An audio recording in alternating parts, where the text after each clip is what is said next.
I think in the UK we're pretty much, for cancer in general, very dependent on the charitable sector to fund continued ongoing research for our patients. Clearly, by far, the biggest cancer research organisation is in fact Cancer Research UK. One of the problems you have as a hemato-oncologist when you start talking to our colleagues in medical oncology is that they believe that we've already got it good, that our outcomes are so much better already, and really the resources of these organisations should be funding the big cancers of unmet need, the lung cancers, the pancreatic cancers in which no advances have been made. So with HemOnc, you are constantly, being considered, not really where we want this money to go. I think, however, that's a rather short-sighted approach.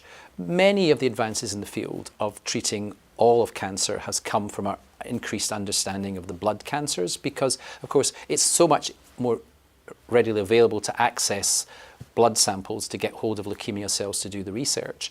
And the understanding of the pathophysiology of the disease, I think, is how these things are going to go forward.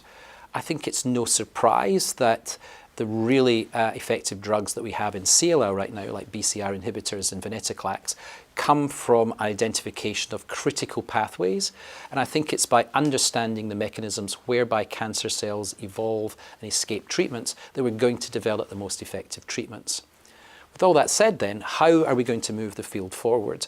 I think charities have really stepped up to the mark in being able to do this. Leukemia Lymphoma Society previously, blood-wise, clearly was a major contributor into this field, as are other charities like K Kendall and Luca.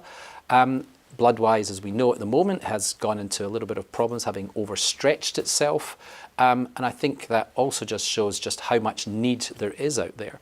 But certainly as an academic who's got a department who are interested in research moving forward, for young investigators going forward who aren't ready to go to major charities or to the research councils for program grant funding, project grants to really get those groups up and running and to really advance the field, charities like Luca are really stepping up to the plate to be able to kind of fill that gap. And I think it's very important that there's always competing requirements for the use of charitable funds, whether it's to, build a Maggie Centre to make patients have other things available. These are all important too, but I think charities that focus on continuing to want to advance the field by research really fill an unmet need that we have in the UK.